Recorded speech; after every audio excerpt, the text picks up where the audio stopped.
Hi, everyone, and thanks for tuning in to this introduction to Dungeons and Dragons. I'm Miss Kathy, and I work at the Mars Hill Library, and we are hosting Dungeons and Dragons. Right now, we're doing an introduction to the game, and then in a couple of weeks, I'm going to be hosting a game on a virtual platform called Roll20. But you don't need to know any of that right now. The first thing you need to know is, how do I play D&D? So that's what this tutorial is about. It's just to kind of give you a brief idea of what D&D really is, how you get into it, the characters, et cetera, et cetera. So if you're here, thank you for joining. I'm glad you're watching. And we'll be having our sessions every Thursday at 3:30. And the Zoom link is on our website on the flyer for Dungeons and Dragons. So you can find us there. All right, guys, so let's get started. First, why am I doing this? I've been playing Dungeons and Dragons for over 30 years. Yeah, I'm one of the original players, original gangsters of Dungeons and Dragons. But anyways, yeah, I've been playing for a long, long time, but I've never played as a dungeon master. So I'm kind of learning this along with the rest of you guys as well. But I've been playing for 30 years. I have a character I've been playing for that long. Fortunately, she hasn't croaked. So I think I can guide you guys through this pretty good, but I'm always open for suggestions and questions and whatnot. So let's get started. What is D&D? D&D is a role-playing game. Basically, you're going to have a character and you're going to become that character in the game. So think about it. Think about when you're reading a book and you have different characters and they're all doing different stuff. That's basically what you're going to be doing. You're going to be telling a story by direction from me, the dungeon master, and that's what will take you onto your adventure or your quest. Okay. Think about those chapter books that you used to read, the ones where you'd get to the end of the chapter and it would give you the choice. If you want to go into the deep dark mine, go to page 30, or if you want to go down the waterfall, go to page 45. Okay. It's kind of like that. Everybody who plays are the ones who dictate how the game moves. So in other words, we sit down to play the game. I'm going to tell you where you are. In this first scenario that we're going to be playing, just to give you guys a little heads up, we'll start in a tavern. So I'll have you guys in the tavern and I'm basically going to ask you what you want to do. So you kind of have to think about it like you're really living the part of this character. And unlike a game of make-believe, D&D gives structures to stories. It's a way to determine the consequences of your actions. You know, if you come along and say, oh, I'm going to go try this door. Okay, that's not a problem. But in real life, if you were to walk up and try a door, would it always be open? And would there always be somebody on the other side you actually want to see? Probably not. So in D&D, let's say you approach a door with your adventure party. The dungeon master is going to ask you, what do you want to do? I would give you a hint, just as a beginner player. Anytime you come to a door, stop and tell the dungeon master you want to listen for noise. That way you can hear, maybe I would tell you, oh yeah, you hear something back there. It sounds like leather rubbing against the door. That could be a giant snake. It could just be something really icky. And you don't want to open the door on that. Or let's say, so you listened and there's no sound. You go to try the knob, the door's locked. How are we going to get this door open? Well, one of the players in your adventure group may have lock-picking skills. And if they do, then we got to go on from there. So here's how I'm going to tell you how we determine what happens in the story. Am I just telling you all, yes, you die, or yes, you live, or whatever? No. We play with dice, and dice determines your fate. So the dice rolling makes some outcomes more probable than others, depending on the dice. And we'll get to the dice in a minute, though, because, yeah, there's a little more detail with the dice involved. But basically, that's it. The basics behind this thing is I describe the situation, then you guys decide what to do, then you guys roll the dice. I tell you what you can do, because of the dice rolls. The dice rolls are going to tell me how you guys can move, and then we do it all over again.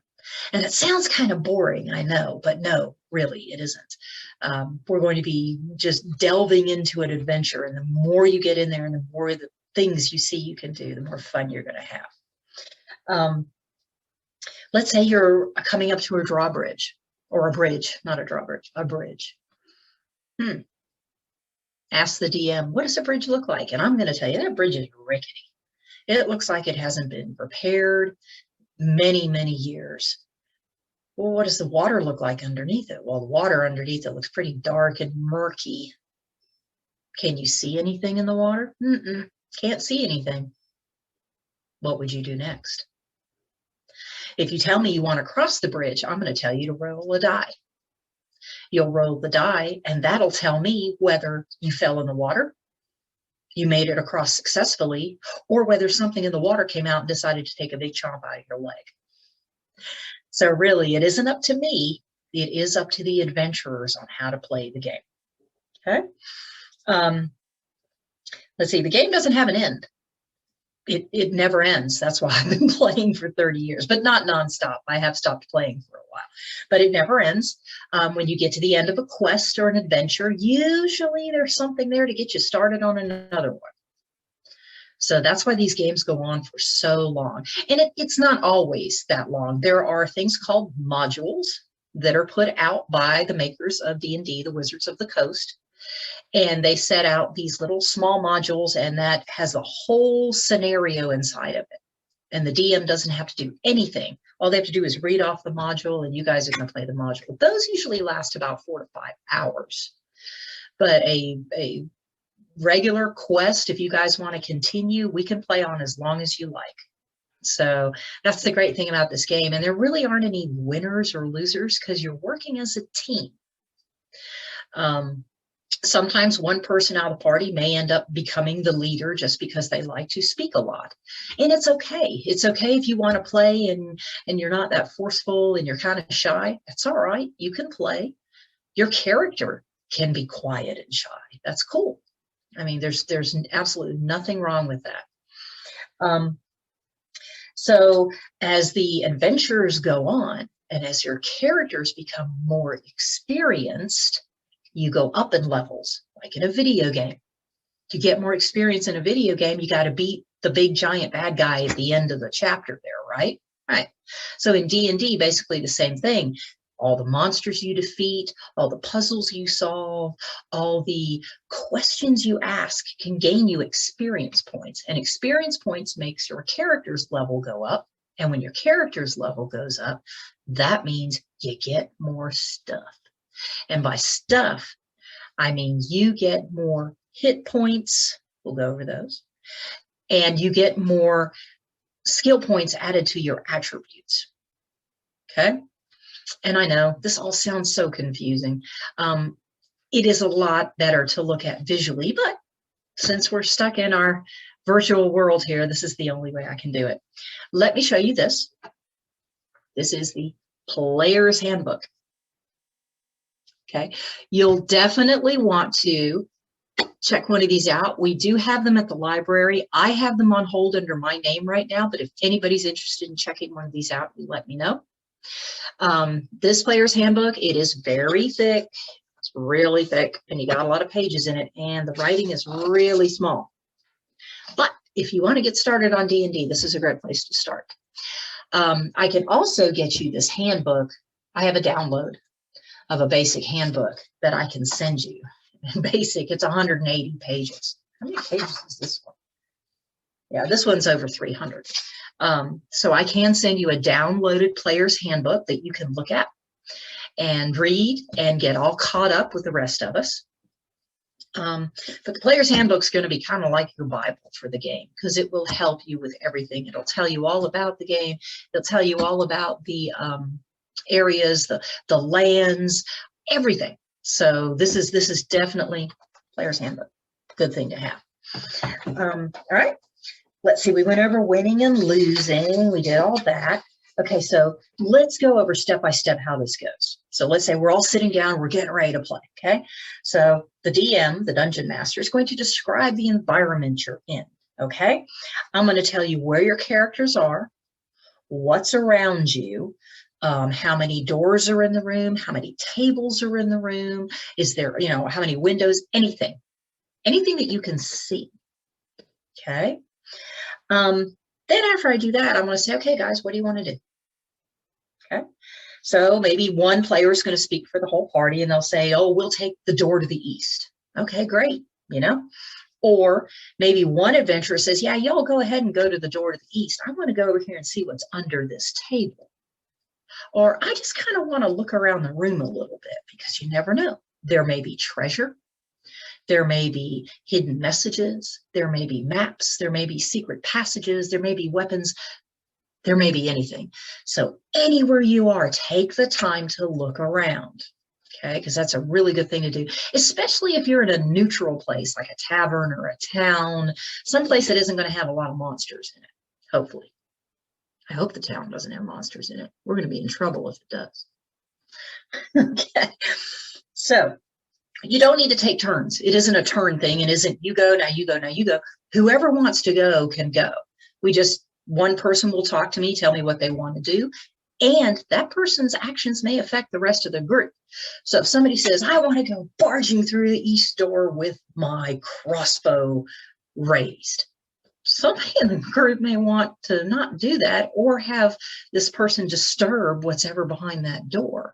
So there's a lot of discussion going on and a lot of teamwork, which is really kind of cool. Okay, so let's say one adventurer finds a treasure chest and another one finds a symbol engraved on the wall and another one just keeps watch for monsters, okay? So after everybody tells me what they're doing, then I'm going to tell you what happened, okay? So let's say I said somebody wanted to open the door. Could be very simple as they go over there, they listen, they don't hear anything, they open the door and there's another room in there. There's another room in there. If they want to walk through the door, then I'll tell you what's in the room. Okay. Let's say the door's locked. Let's say there's a trap in the doorknob. Let's say the person who saw the symbol on the wall, they can't read it. So they go up and touch it. And when they touch it, So I will tell you, because I've already written out this whole story, I will tell you what happens when you do all these actions. After you do these actions, we're going to have to roll a die. So let's say the guy who touched the symbol and it all lit up and it's really, really hot. I'm going to tell him to roll a die. Let's say he rolls a 6. Okay. He didn't burn his hand. Now, if he rolled a 5 or less, he would have burned his hand. So it's just minor, simple things like that, but you really have to think ahead about what you're doing, just like in real life, okay? So then after I tell everybody what happened, the guy who went to the door just opened the door. He wants to maybe go in the room, I don't know, but he's still standing outside the door, but the door is open. The person that wanted to go over and look under the table, they found 30 gold coins. Now, do they want to share them with you? I don't know. That's up to them. I can't tell them what to do. So then after that's done and everybody's rolled their dice, if they have consequences for things like the symbol on the wall, then we go back and we start over again. Okay, so everybody's done that. Now what do you want to do? Well, let's say the guy with the symbol on the wall says, I want to know what this says. Does anybody in our adventure party have any skill translating sigils? This is where your skills would come in. Somebody might. If they do, they'd look up at the sigil if they want to do it, and I tell them to roll. They roll. Depending on the roll, they may be able to read it or not. They may not have enough experience with this type of sigil to know what it is, but it's really detailed. That's what makes this game so cool. Okay, so basically, those are the turns.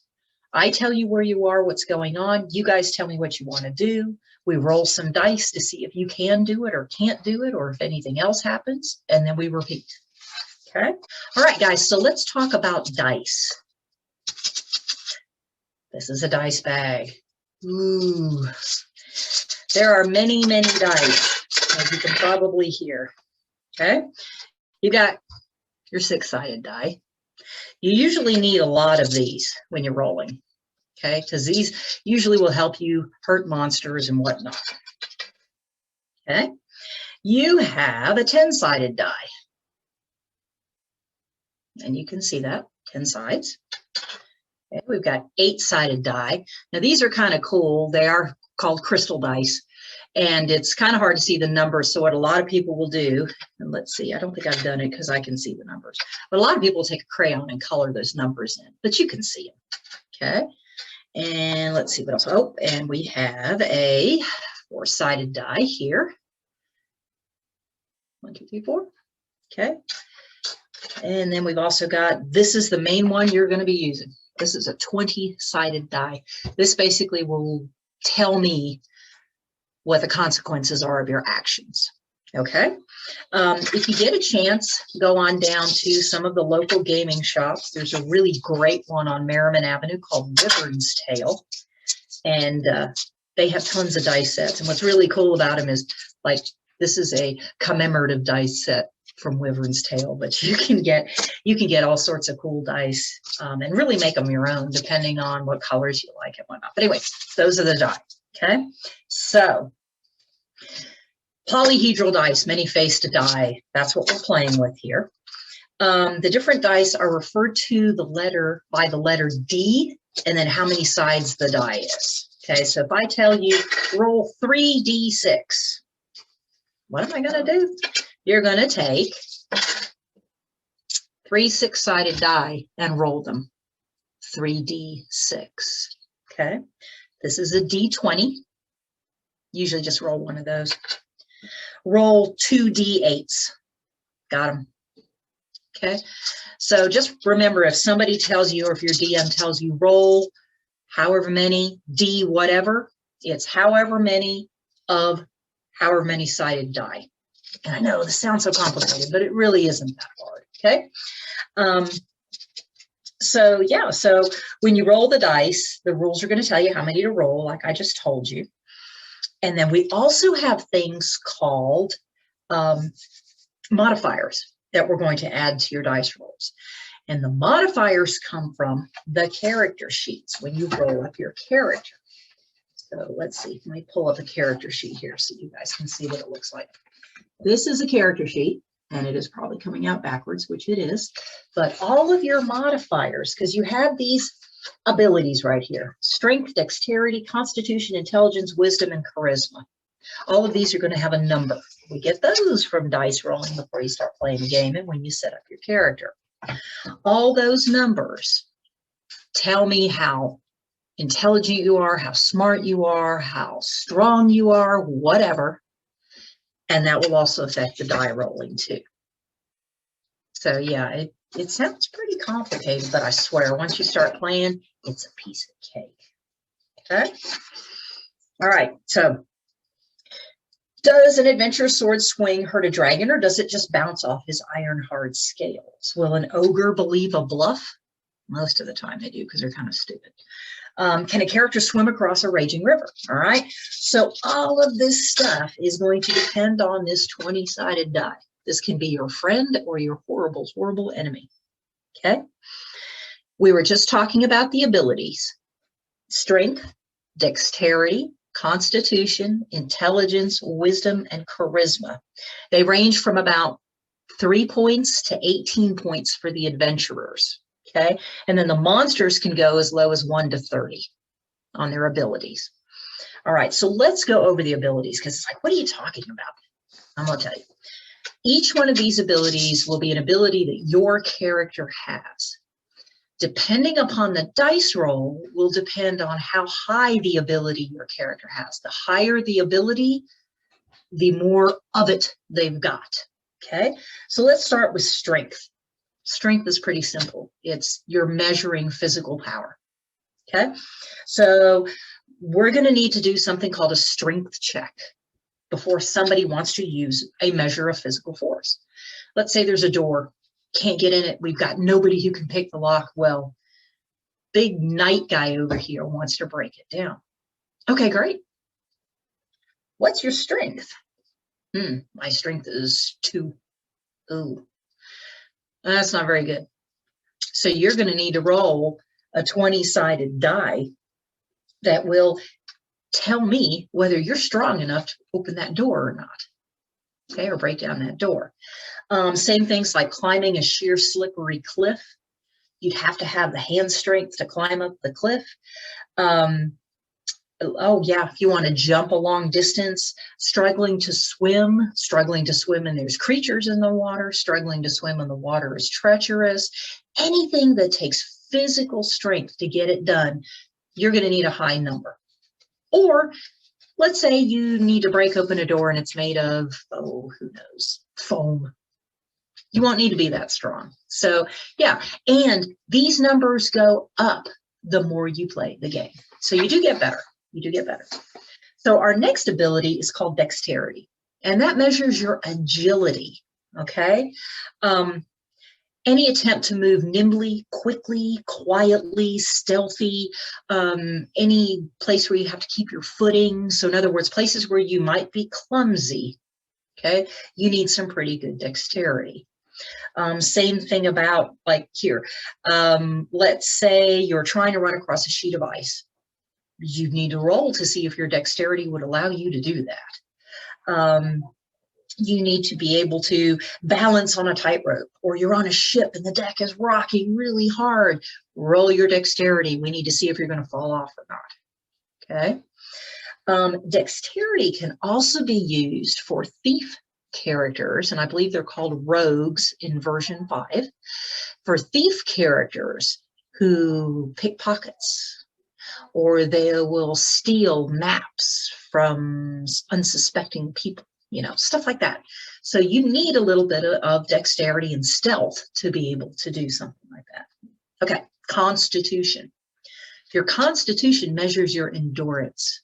In other words, how long can I hold my breath? How long can I march through this forest? How long can I go without sleep?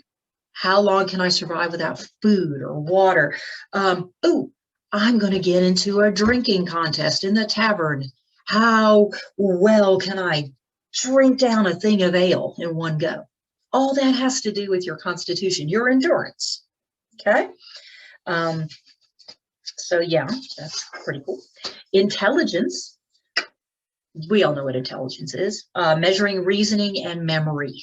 Okay. So this is your ability to remember things as well as to be reasonable. Thinking. Okay. You need to when you use your intelligence ability, when you need to draw on logic, education, memory, or deductive reasoning. You can, with intelligence, recall lore about spells, because yeah, you can't just do a spell, you have to learn them. Okay, takes a few turns to learn a spell if you find one. Magic items. Just because you pick up a magic item doesn't mean you know how to use it. Okay. Magical traditions, etc. It's also good for history. You can recall something that happened in this place in the past, which might help you for clues for what's going on while you're there right now. Investigation skills.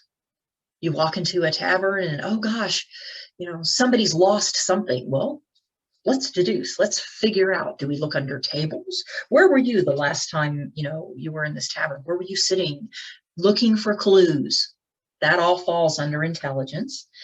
Some people will have nature intelligence in there, meaning they know about plant lore, they know about terrain and animals, the weather. Plant lore is good because you need to make medicine or need some herbs for a spell. So you'll need to have pretty good intelligence to know all this. And this isn't just stuff that, here you go, you know all this. You have to learn it in the game. And it's not necessarily, you're not going to go home and study a spell. You'll roll the dice, and the dice will tell me how far you've come along to learning that spell. Once you've learned the spell, then you know it. Okay. We also have intelligence checks for communicating with a creature without using words. All right. Estimating value of items. You find a necklace. I wonder how much it's worth. You can win a game of skill. If somebody challenges you to a game, you can use your intelligence with that too. Okay, so wisdom sounds kind of like intelligence, but it's not the same. That's more perception and insight. Okay, so it's kind of like how to read body language, how to understand somebody's feelings. Perhaps, ooh, the environment feels kind of freaky right now or something. It also helps you to care for injured parties, injured people in your party or other people that you may need help from and they're injured, you can help them. Helps you with handling animals, whether domesticated or wild.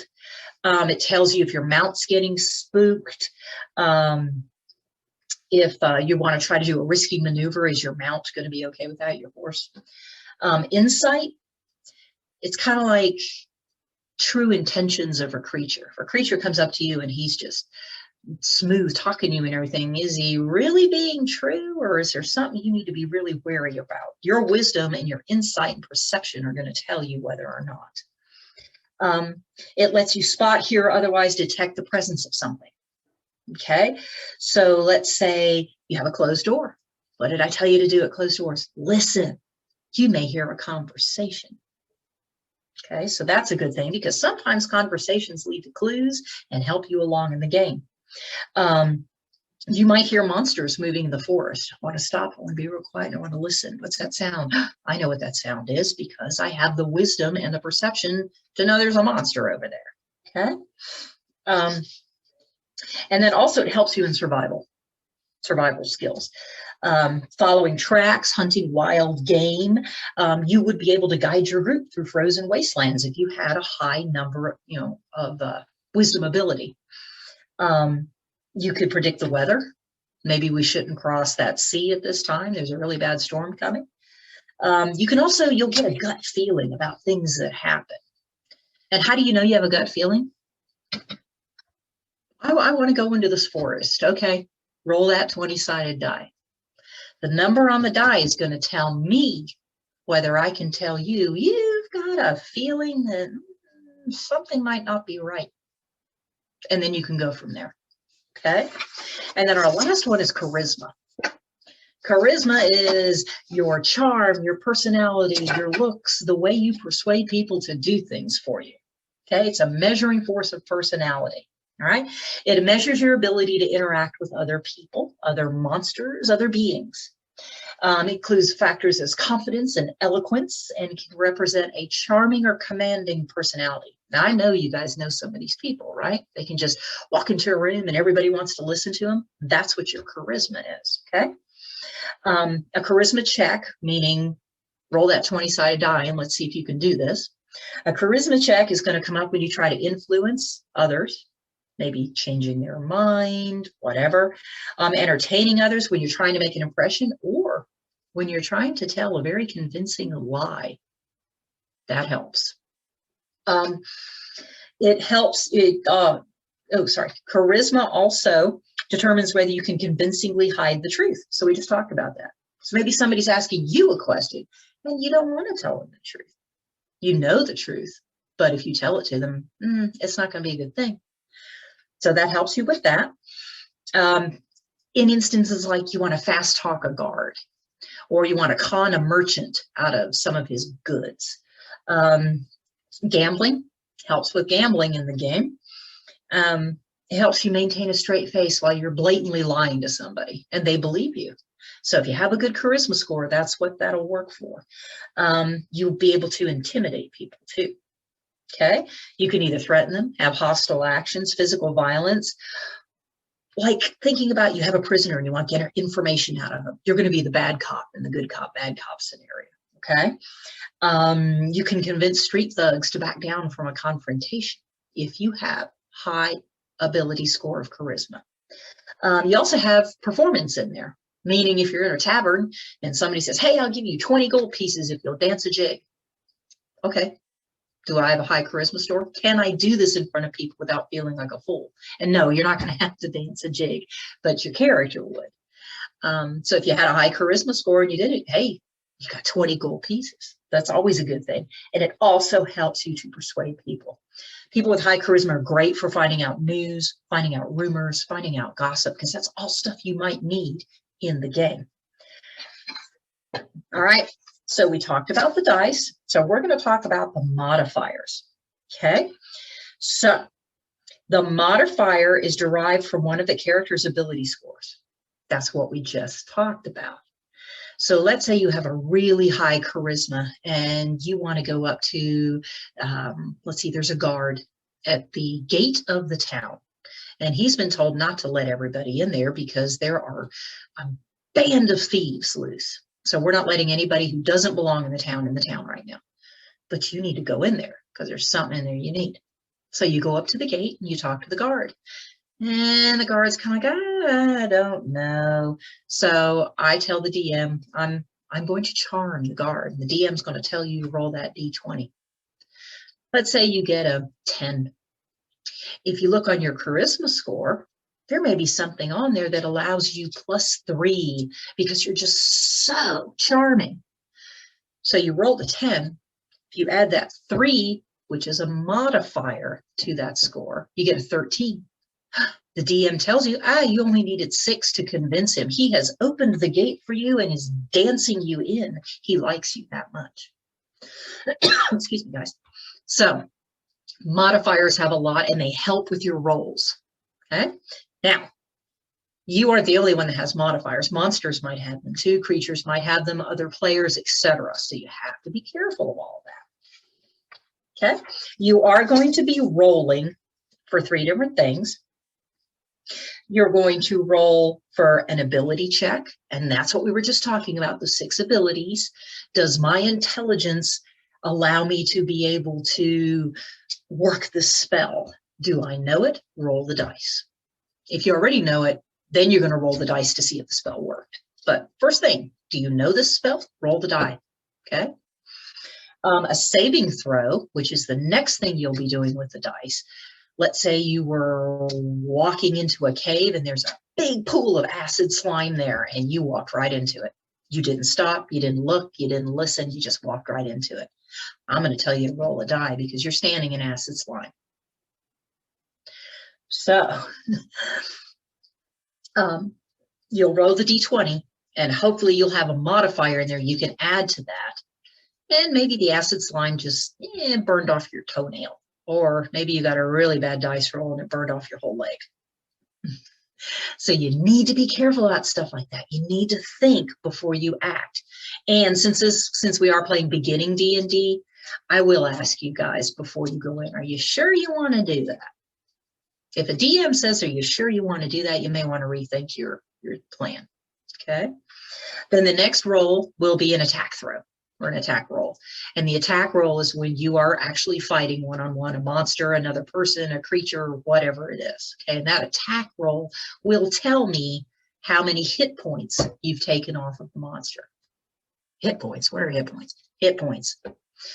Each monster, each character, whatever, will have so many numbers of points they can have before they die. Okay, it's just like in a video game. You know, you have the life bar up there. Same thing. Except we count them off their tally marks. So let's say I have 10 hit points and I come across an ogre. The ogre only has 5. That's cool. So he's not that strong. Okay. I roll my die. Ooh, I get a 6. Guess what? That ogre is gone. Okay. So it basically subtracts off their life as you're rolling. Let's say I only got a 2 on that one. Well, the ogre would still be standing. I may have hurt him pretty bad, but he still has 3 hit points left, and he gets a turn to hit me, which then may take away some of my hit points. And if my hit points all go away, my character is dead.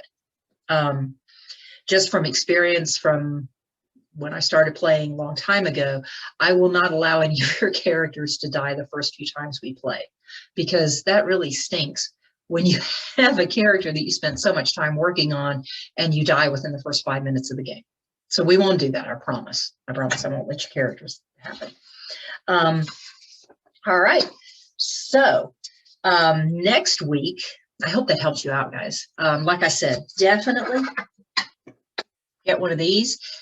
If you want to email me, my email address is c9s NINES, it's like the number 9 with an S, at MadisonCountyNC.gov.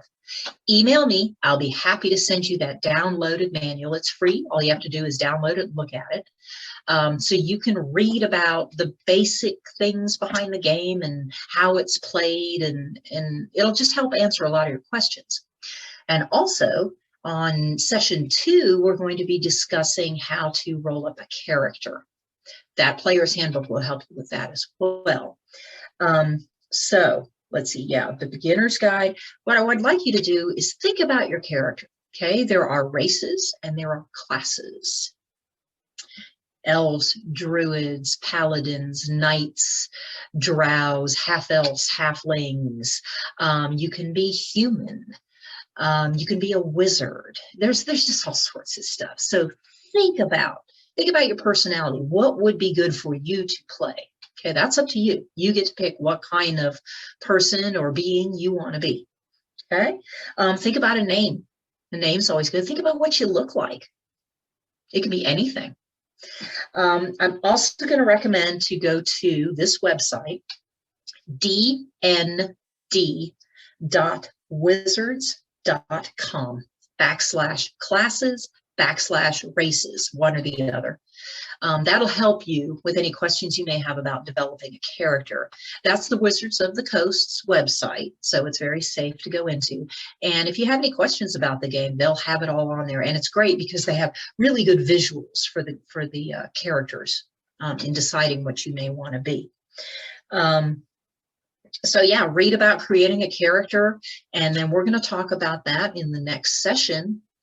And I don't think we'll have many sessions after that on Zoom. After that, we may be going into the Roll20 program and playing there.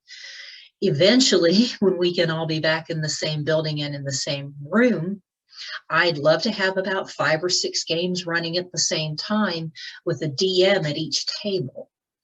And then you guys can play your own games, and I'll just sit there and hang out in case anybody has any questions. But I'd love to see you guys playing this, and we'd love to make it a weekly thing.